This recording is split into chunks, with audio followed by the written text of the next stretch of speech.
많이 기도하고 있습니다. 오늘은 32번째 롯의 소돔 탈출이라는 주제로 여러분과 함께 말씀을 나누도록 하겠습니다. 창세기 이 말씀 중에 굉장히 좀 납득이 안 가고, 감사합니다. 또 이해가 좀 잘 안 되는 부분들이 가끔 등장하는데요. 저는 이 부분이 또한 그러한 스토리 중에 하나가 아닐까라는 생각을 해봅니다. 이 19장, 창세기 19장에 나오는 그 소돔과 고모라의 멸망의 스토리, 그리고 롯과 그의 가족들의 탈출의 이야기에 뒤이어서 암몬과 모압의 유래에 대한 이야기가 나오게 되죠. 네, 오늘은 그 부분에 대한 것을 함께 살펴보고 또 교훈을 배우는 시간이 되었으면 합니다. 자, 창세기 19장 1절로부터 3절 말씀인데요. 다 같이 한번 읽어 보도록 하겠습니다. 창세기 19장 1절로부터 3절 말씀입니다. 다 같이 읽겠습니다. 시작. 저녁 때에 두 천사가 소돔에 이르렀다. 롯이 소돔성 어귀에 앉아 있다가 그들을 보고 일어나서 맞으며 얼굴을 땅에 대고 엎드려 청하였다. 두 분께서는 가시는 길을 멈추시고 이 종의 집으로 오셔서 발을 씻고 하룻밤 머무르시기 바랍니다. 내일 아침에 일찍 일어나셔서 길을 떠나시기 바랍니다. 그들이 대답하였다. 아닙니다. 우리는 그냥 길에서 하룻밤을 묵을 생각입니다. 그러나 롯이 간절히 권함으로 마침내 그들이 롯을 따라서 집으로 들어갔다. 롯이 그들에게 누룩 넣지 않은 빵을 구워서 상을 차려주니 그들은 롯이 차려준 것을 먹었다. 자, 첫 번째는 롯의 손님 대접과 손님들의 반응에 관한 것입니다.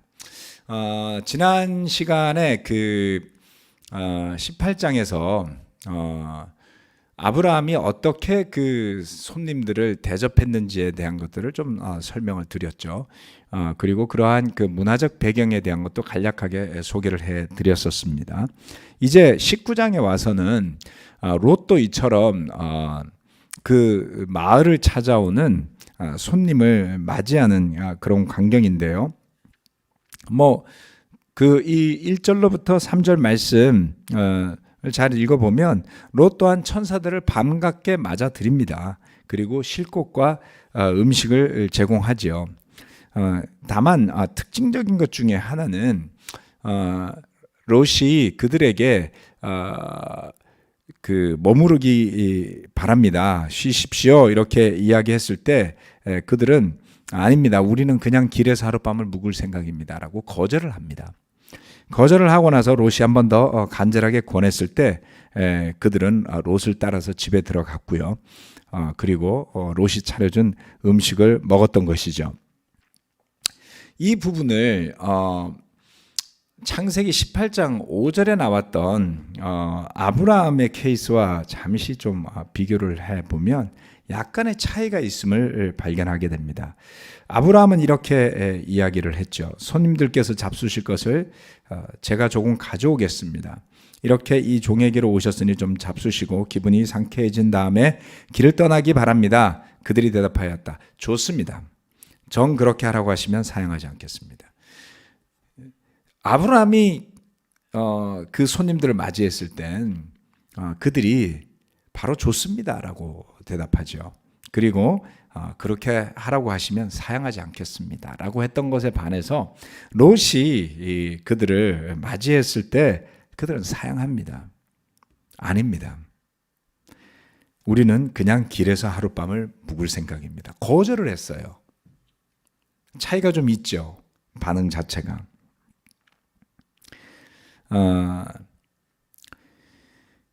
그래서 롯은 한 번 더 다행스럽게도 간절하게 그들을 권했고요. 결국은 롯의 집에 머물게 되지만 롯의 태도, 손님을 대접하는 그 롯의 태도는 아브라함만큼 적극적이거나 극진하지는 않았던 것을 잘 살펴보면 알 수가 있습니다. 또 아브라함은 그냥 빵이 아니라 곡식이 아니라 양을 잡았었죠. 그래서 손님들이 넉넉하게 먹을 수 있도록 그렇게 고기도 제공을 했었고요. 그리고 엉긴 우유도 제공을 했었습니다. 아주 좋은, 다시 말해서 좀 최고의 음식으로 불릴 만한 것들을 내어 놓았습니다. 제가 지난 시간에 그 설명을 드렸는지 모르겠는데, 그 엉긴 그 우유라는 것은 어떻게 보면은 그 염소나 양들의 초유라고 합니다. 염소나 양들의 초유라고 하는 것은 새끼를 출산하자마자 하루나 이틀 정도밖에 나오지 않는 그러한 우유라고 해요. 그래서 그것이 약간 그 순두부처럼 그렇게 굉장히 부드럽고 그러면서 몸에 좋은 거라고 합니다. 그러니까 늘상 있는 음식은 아닌 거죠. 좀 귀하고 좋은 것들을 내놓았다, 이렇게 볼 수가 있습니다.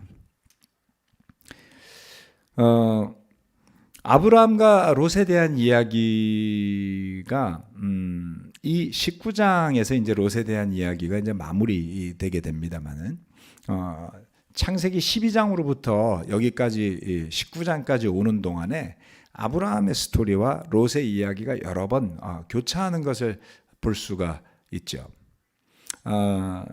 그 둘의 태도를 살펴보면 롯이 같은 신앙을 가지고 사는 사람이라 할지라도 그러한 태도, 그리고 어떤 그 신앙의 깊이, 이런 것들이 다를 때에 결과가 아주 다를 수 있다라는 것을 극적으로 보여주는 것이 바로 이 창세기의 아브라함과 롯의 이야기다라고 할 수가 있습니다.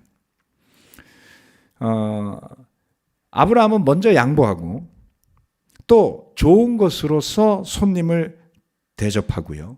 그리고 자기 일이 아니라 할지라도 발벗고 나서서 간청하고 중재합니다. 기꺼이 자신의 목숨의 위협을 무릅쓰고서라도 롯을 도와주려고 하죠. 즉 그러한 것들이 아브라함의 믿음의 결과물이다. 또 그 아브라함의 의로운 모습이다, 이렇게 볼 수가 있습니다.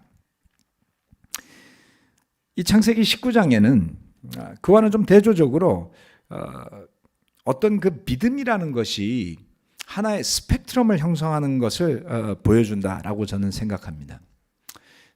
롯 또한 그 소돔과 고모라가 멸망할 당시에 천사들의 중재로 구원받게 되는 스토리가 후반부에 나오게 됐는데요. 그럼에도 불구하고 여전히 아브라함의 경우와는 상당히 다른 모습을 볼 수 있죠. 자, 그래서 우리가 믿음이라는 하나의 단어로 표현되는 우리의 신앙, 하나님을 향한 우리의 마음의 상태, 이런 것들을 늘 이야기하곤 하는 건데요. 그 믿음의 그 스펙트럼이 존재한다. 좀 다양하다라는 거죠. 다양하다. 스펙트럼이라는 것은 그 빛을 이렇게 보면 하나인 것 같지만, 투명한 것 같지만 이렇게 보면 7색깔로 이렇게 나뉘어진다. 그런 것을 의미하지 않나요? 좀 넓이가 있다, 그러한 느낌을 주는 것이죠. 어떤 사람들은 스스로가 하나님을 믿었기 때문에 안심하고 그저 삶에 전념하고 살아갑니다. 그래도 괜찮을까요? 또는 우리 교회 형제 자매들을 또는 제 자신을 놓고 생각해 보면 그렇습니다. 내가 세례받았고 죄를 회개했고 그리고 제자로 살기로 결정했고 또 그런 바이블톡 속에 그런 교회에 속해 있으니까 괜찮아, 이제 나는 열심히만 살면 돼 라고 생각하고 살 수도 있습니다. 나는 하나님 사랑하니까 그것을 의심한다는 것은 아닙니다. 하지만 그렇게 일상에만 전념하면서 살아도 괜찮은 걸까요? 그것이 그렇지 않을 수 있다는 것을 가장 여실히 보여주는 이야기 중에 하나가 바로 이 롯의 가족 롯의 이야기입니다. 우리의 마음이 온전히 하나님을 바라보고 또 그 가치 속에 살아가는 삶의 태도가 확립되어져 있지 않다면 우리가 접하며 살아가는 사회 현상들, 만남들, 사건들 속에 지속적으로 그러한 믿음의 상태로 접하고 대하고 하게 되겠죠. 그럴 수밖에 없습니다, 여러분. 운동선수가 시합을 앞두고 자신의 컨디션을 최대한 끌어올리려고 애를 쓰죠. 그런데 그 전날만 운동한다 해서 몸이 만들어지거나 그렇게 될 수 있는 것 아닙니다. 최근에 손흥민 선수 축구 좋아하시는 분들은 정말 흥분할 만한 일인데요. 어마어마하게 골을 넣고 관중도 없는데 뛰는 거 보면 정말 최고의 굿뉴스 중에 하나가 손흥민 선수의 그 토트넘에서의 활약상이라고 보는데요. 그것은 많은 것을 이야기해 주죠. 얼마나 자신을 관리하고 꾸준히 그러한 베스트한 선수의 상태로 살고자 애쓰는지를 보여주는 것이다. 욕심만 갖고 되는 일이 아니다라는 것입니다.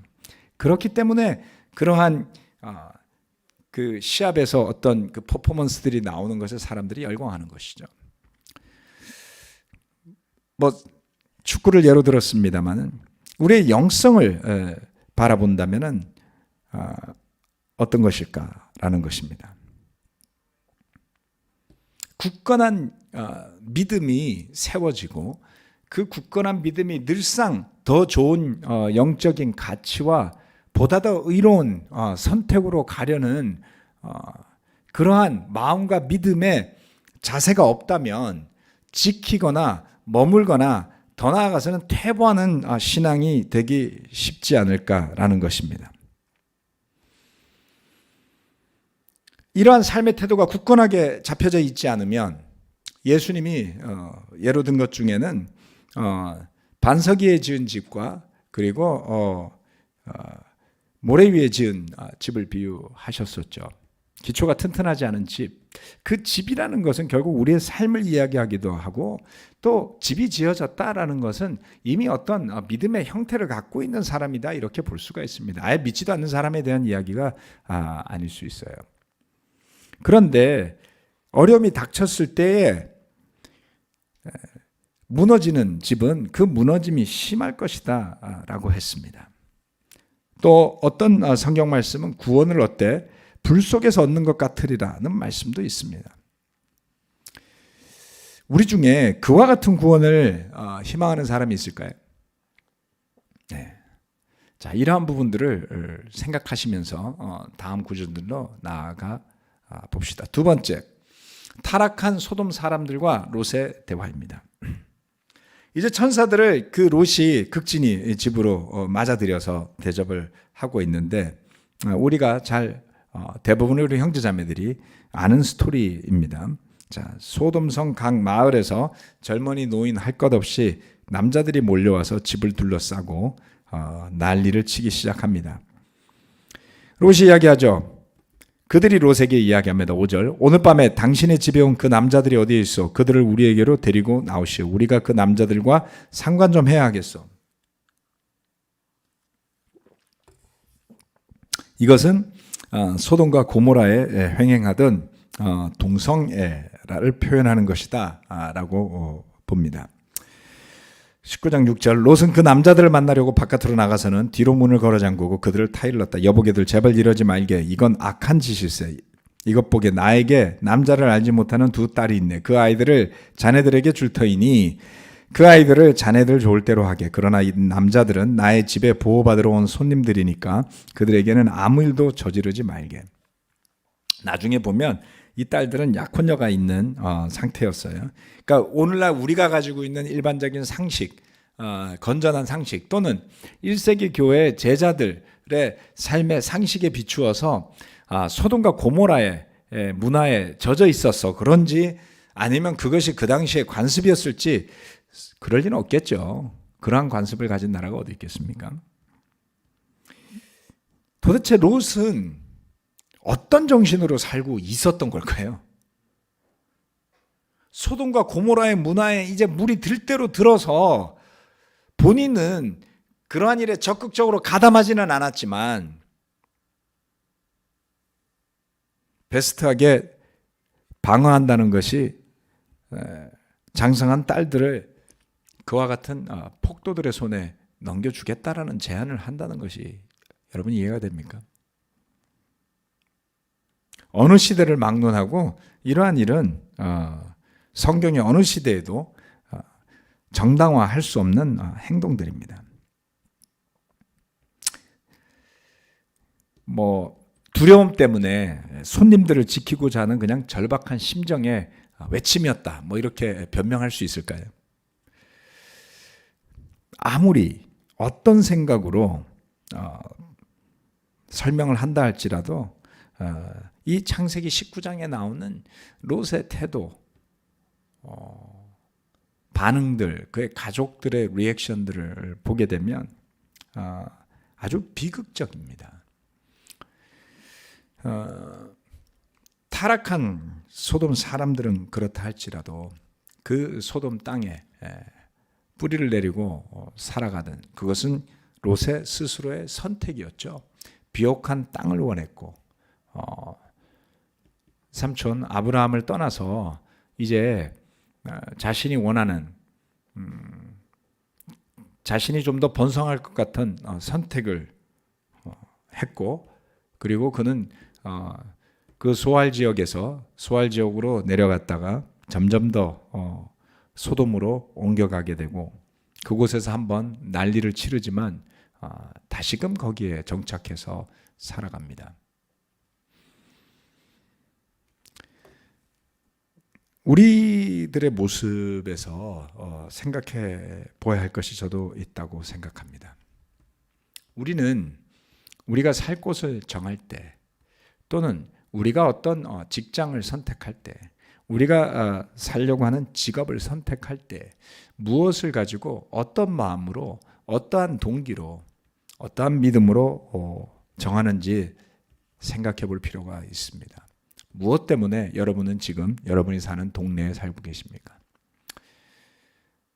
무엇을 위해서 지금 선택한 직장을 섬기고 있습니까? 여러분은 가족을 무엇 때문에 가족을 형성하셨습니까? 그 가족을 데리고 어떠한 곳을 향해서 나아가고 있습니까?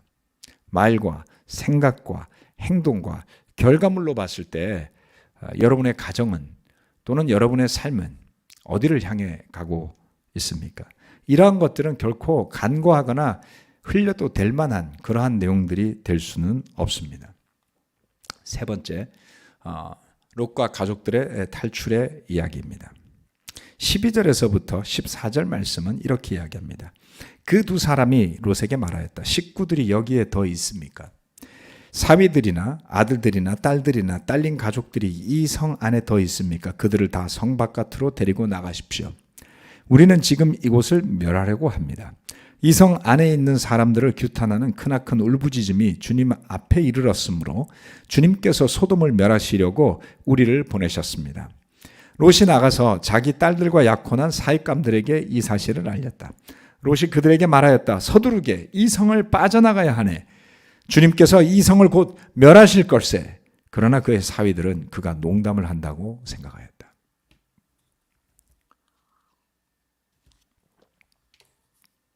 이제 천사들의 인도함을 통해서 롯은 그의 가족들과 더불어 탈출을 하고자 합니다. 안타깝죠. 자기 딸들과 약혼한 사익감들에게 그 위급성을 알렸지만 그들의 태도는 장인어른 되실 분이 농담을 하시나라는 거였습니다. 어떤 위기가 왔을 때 이것이 위험합니다라는 말을 던질 때 늑대소년 대하듯이 또는 무슨 사기꾼 대하듯이 또는 노망이 들었나? 농담을 하시나? 헛소리를 하시나? 그냥 우습게 생각하고 지나갑니다. 제가 지난번에 그 노아와 그 가족에 대한 이야기를 말씀드렸죠. 노아 자신, 노아의 아내, 그리고 노아의 세 아들들과 그의 아내들, 그들 모두는 방주 안에 들어갑니다. 우리는 그것을 쉽게 생각하죠. 쉽지 않습니다, 여러분. 자녀들이 오롯이 그러한 믿음을 가지게 도와준다는 것은 하나도 힘들고요. 둘은 더 어렵고요. 셋째면 정신 사나울 겁니다. 우리 교회에 자녀를 셋을 두고 양육하시는 부부들이 계신데요. 존경스럽습니다. 저도 둘이 있지만 매우 어렵습니다.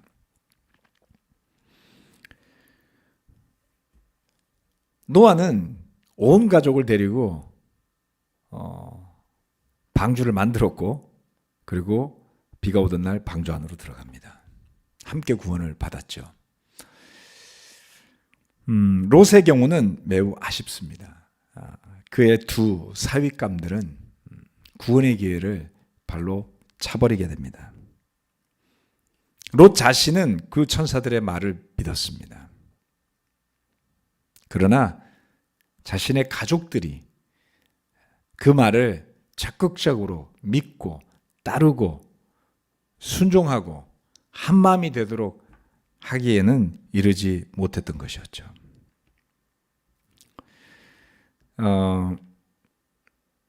지난 장에서 18장에서 아브라함에 대한 하나님의 기대 중 하나가 바로 자손과 자식들을 잘 가르쳐서 하나님께 순종하고 옳고 바른 일을 하도록 하게 하려는 것이다 라는 말씀이 있었습니다.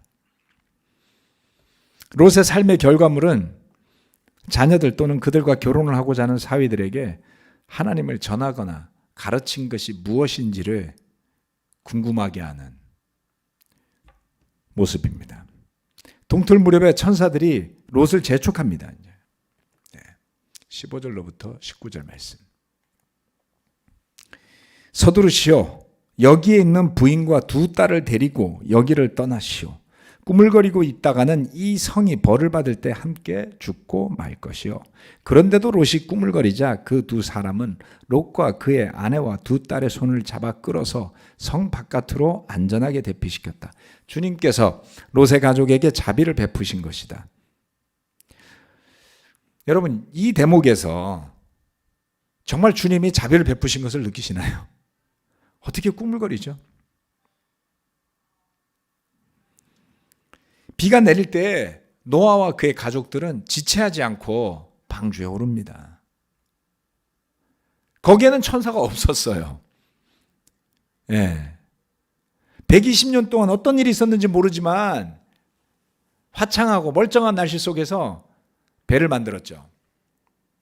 어려운 일 아닙니까? 그 120년 동안 하나님이 노아에게 어떻게 격려를 주고 뭐를 했는지 잘 모르지만 디테일하게 나와 있지는 않습니다. 롯은 천사 둘이 옆에 와 있었어요. 그리고 그들이 강력하게 롯에게 이야기합니다.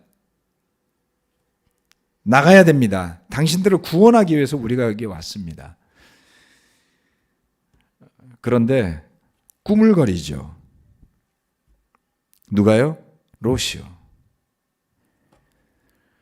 그래서 이끌어냅니다. 이것이 하나님의 자비죠. 은혜죠. 그 두 사람이 롯의 가족을 성 바깥으로 이끌어내자마자 그 가운데 한 사람이 롯의 가족에게 말하였다.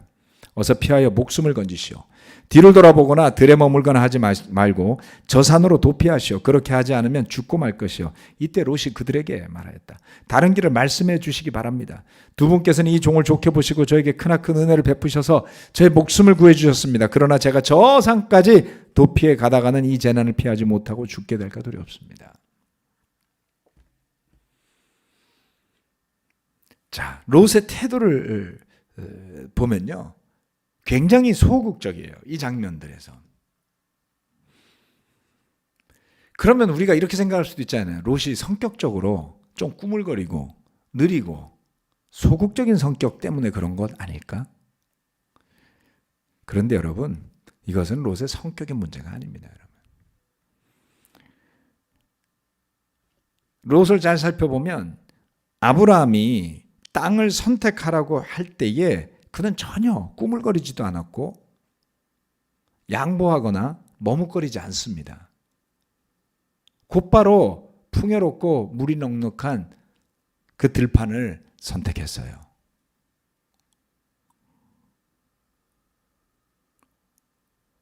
즉 자신의 이익을 향해서 움직일 때 롯은 상당히 빨랐습니다. 그런데 영적인 일과 관련해서 천사들의 말에는 소극적으로 대하는 그를 볼 수가 있습니다.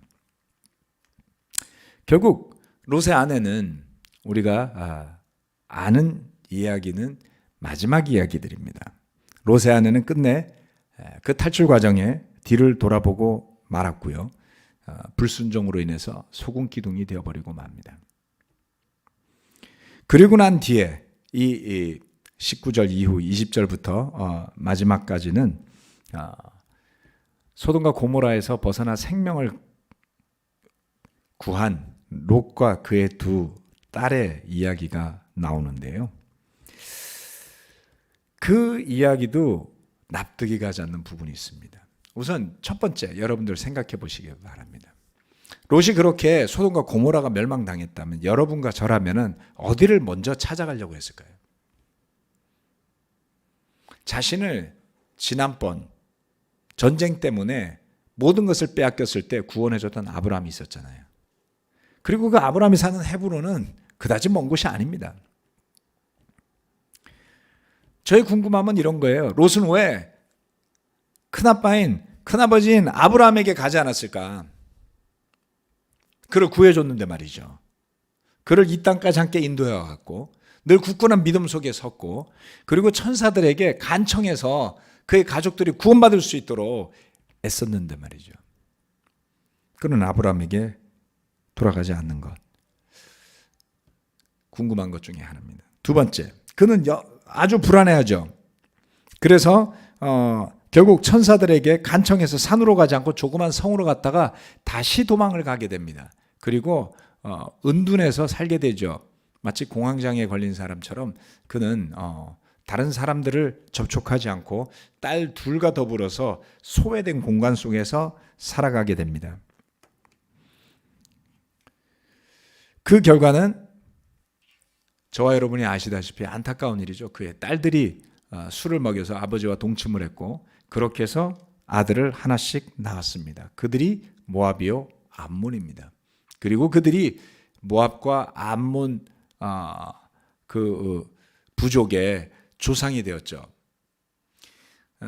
성경에 나오는 가장 상징적이고 그리고 아주 기이하고 납득이 가지 않는 스토리 중에 하나는 바로 저에게 있어서는 이 부분이었습니다.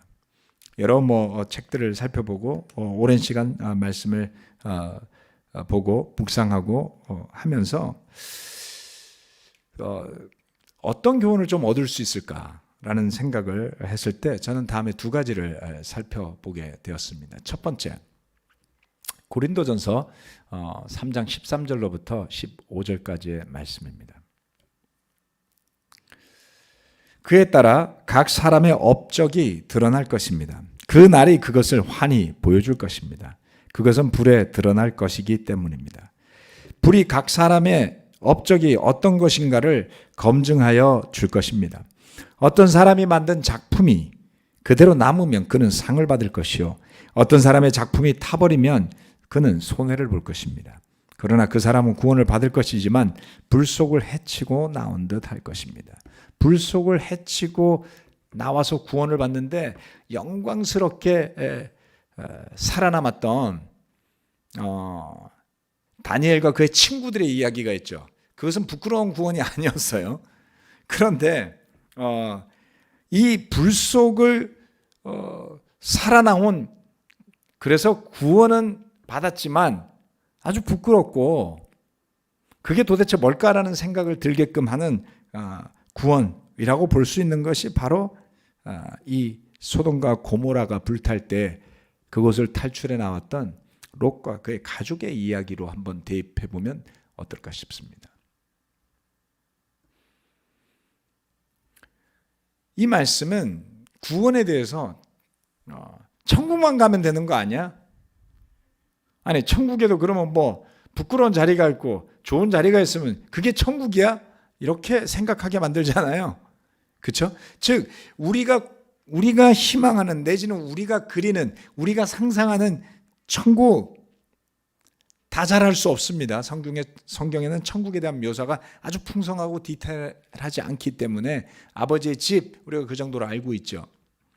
그런데 성경 말씀이 나타내는 것 중에 하나는 이처럼 타버리는, 그래서 구원을 받지만 불속을 해치고 나온 듯. 불속을 해치고 나면 뭘 그리 어떻겠습니까? 머리카락도 다 타고 눈썹도 다 타고, 글쎄요. 네. 마치 그 롯이 소돔과 고모라의 멸망에서 구원을 받긴 했지만 그의 어떤 소극적인 믿음의 태도로 인해서, 내지는 하나님을 믿고 섬기는 사람이었지만 세상을 사랑한 것 때문이었을까요? 소돔과 고모라를 사랑한 것 때문이었을까요? 그가 얻은 구원은 매우 부끄러운 구원의 어떤 하나의 상징처럼 되어버리고 말았습니다. 또 고린도전서 10장의 말씀에 가서 보면은 23절에서 24절 말씀입니다. 모든 것이 다 허용된다고 사람들은 말하지만 모든 것이 다 유익한 것은 아닙니다. 모든 것이 다 허용된다고 사람들은 말하지만 모든 것이 다 덕을 세우는 것은 아닙니다. 아무도 자기의 유익을 추구하지 말고 남의 유익을 추구하십시오. 이렇게 말하고 있습니다. 그렇습니다. 형제자매 여러분.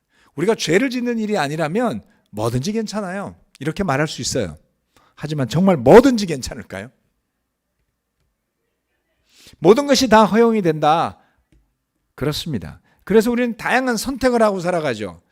어떻게 살지, 어떻게 시간을 쓸지, 어떻게 돈을 쓸지, 어떻게 내 인생을 쏟아부을지 생각하고 살아가는데 다 덕을 세우는 것은 아니라고 말합니다. 즉 신앙의 가치라는 것은 세상의 가치와는 조금 다른 부분이 이런 것 아닐까 싶어요. 가능하면 가끔 그런 비유를 들었습니다만 우리가 세금을 내면 적게 내려고 애쓰잖아요. 그래서 절세라는 것이 매우 지혜로운 것이다 라고 말해서 모든 사람들이 법의 테두리 안에서 가능하면 세금을 적게 내려고 합니다. 그렇습니다.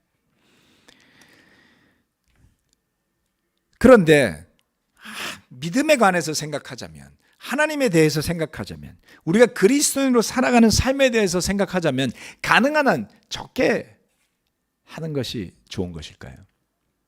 가능한 한 적게 헌신하고, 가능한 한 적게 헌금하고, 가능한 한 적게 기도하고, 가능한 한 적게 교제하고, 가능한 한 적게 나누고. 알게 모르게 그러한 길로 접어드신 분들이 우리 가운데 있을 수 있습니다. 내 생각대로의 신앙, 내 가치대로의 삶으로 빠져드신 분들도 있지 않을까 싶어요. 그러면 성경 말씀은 이야기합니다. 구원을 받을 것이지만 불속을 해치고 나온 것과 같을 것이라고요. 또는 내가 죄를 짓는 것이 아니기 때문에 괜찮아. 괜찮을까요? 소돔에 사는 것도 괜찮은 일이었죠. 어떤 하나의 경고가 있었지만 다시 돌아가서 사는 것도 괜찮은 일이었죠. 천사들이 왔을 때 그들의 말을 듣고 머뭇거리는 것도 괜찮아 보였습니다. 그래도 구원은 받으니까요. 그것이 정말 괜찮던가요? 한 번, 두 번, 세 번, 네 번 영적인 선택을 해야 될 순간들을 놓쳐버리는 대가들이 참혹하다는 생각을 해보시지 않습니까? 제가 얻는 교훈은 이런 겁니다. 어떻게 하면 적게 할까가 아니라 어떻게 하면 더 많이 사랑할까? 어떻게 하면 더 많이 헌신할까? 어떻게 하면 더 많은 사람들이 구원받을까? 그러한 열정과 헌신이 불타올랐기 때문에 세워진 교회가 바로 이 교회입니다. 물론 지금도 많은 형제자매들이 해왔던 그 헌신의 연장선상에서 지속적으로 노력하고 있다는 것을 저는 알고 믿습니다. 하지만 한번 이 롯의 경우를 삼아서 우리 자신을 돌아보는 계기를 만들어 보는 것은 어떨까요? 저는 최근에 바이블톡 인도자 미팅에서도 말씀을 드렸고 몇 년 전부터 감사하게도 결혼부가 많이 자리 잡히고 또 집사님들 또 우리 BTS 멤버들 이런 분들이 적극적으로 헌신하시면서 바이블톡 인도자 여러분들하고 협력해서 정말 결혼부가 좀 더 단단하게, 물론 여전히 부족하고 아쉬운 점들이 있습니다. 하지만 어쨌건 더 성숙하고 더 뭐라 그럴까요? 자발적인 그룹으로 성장해온 것은 굉장한 성과라고 믿습니다. 또 싱글 그룹도 뭐 여러 가지 아쉬움들은 있지만 그래도 많이 자발적이고 또 이니시에이트하는 그런 그룹으로 성장해 가고 있다고 저는 믿습니다. 그래서 좀 더 우리 틴들 그리고 젊은 20대 청년들, 대학생들 이러한 세대들이 어떻게 좀 더 영적인 꿈을 가지고 살아갈 수 있도록 도울 것인가 하는 고민을 많이 하고 있거든요. 근데 생각해 보니까 그냥 앉아서 있는다고 될 일이 아니더라고요. 그냥 앉아서 누군가가 해주겠지라고 생각해서 일어날 일이 아닙니다. 우리가 한 6년, 5년 전에 팀 미니스트리를 새롭게 세워야 할 필요가 생겼을 때 많은 부모들이 동참했어요. 잔소리도 엄청 많이 했고요. 관심도 엄청 많았어요.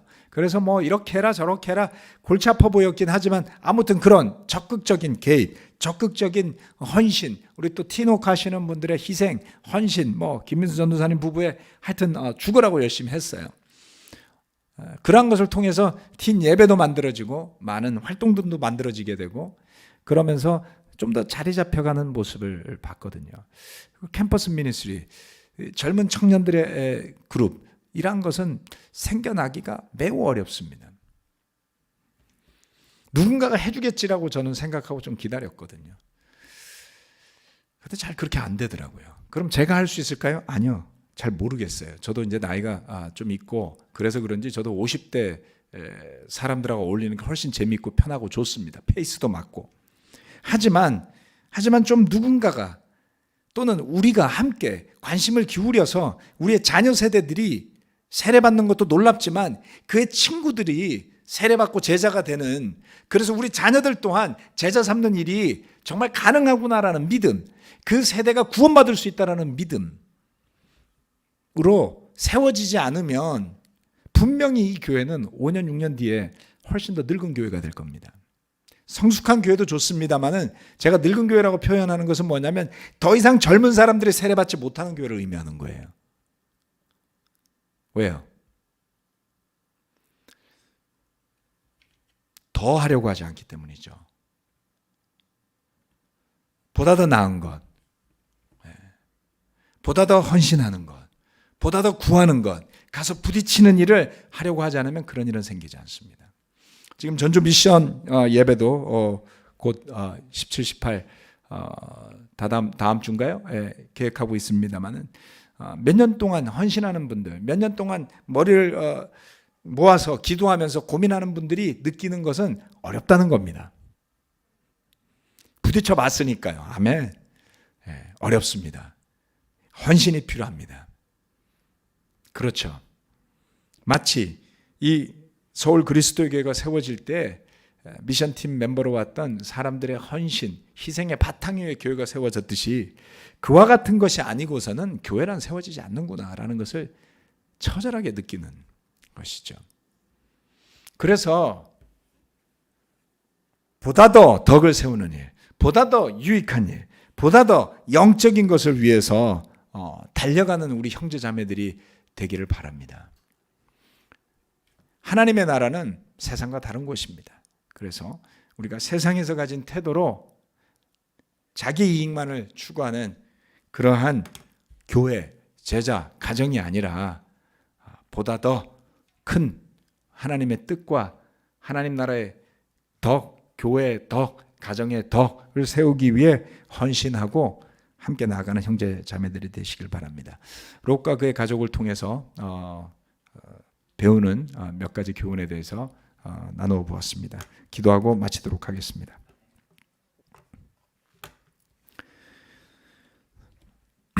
하나님 아버지, 정말 주님께서 우리에게 얼마나 큰 은혜와 자비로 오늘날까지 저희를 이끌어 주셨는지를 돌아보는 좋은 시간입니다. 지난주에는 추석이 있어서 가족들도 만나고 또 좋은 음식들도 많이 먹고 좋은 날씨도 만끽하는 아주 훌륭한 휴식의 시간을 보냈습니다.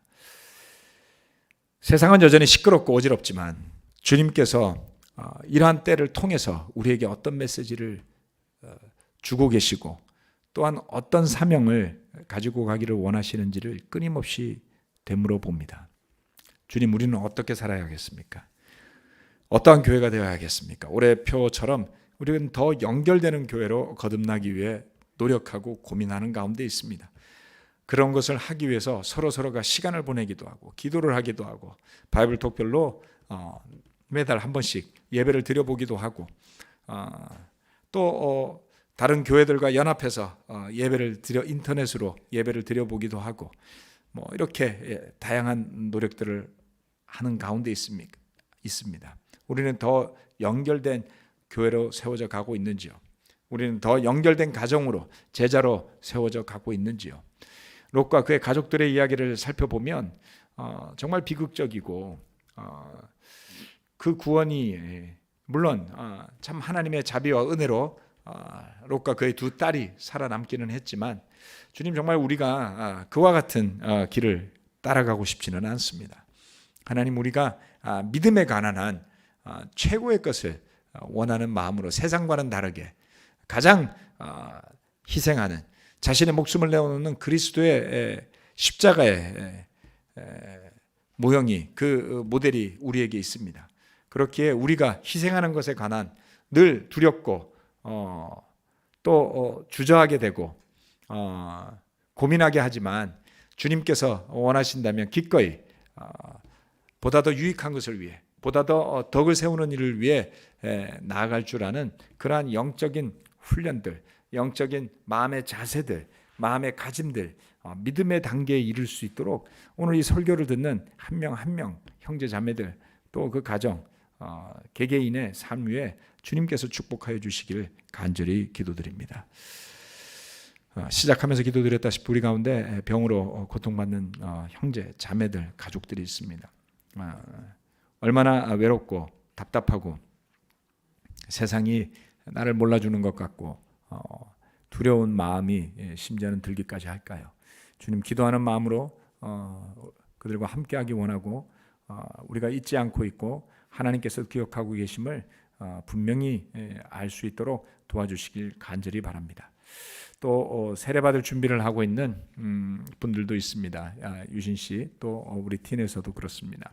또 성경을 공부하시는 분들도 있습니다. 주님 함께하여 주셔서 마음을 활짝 열어주시고 주님의 나라를 향해 나아갈 때 그 구원의 길을 밝혀주시길 기도합니다. 주님의 은혜에 감사드리고 예수 그리스도의 이름으로 기도합니다. 아멘. 마치겠습니다.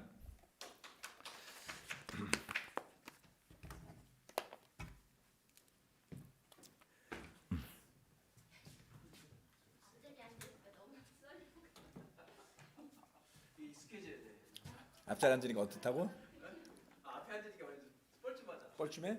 집중 잘 되지 않아?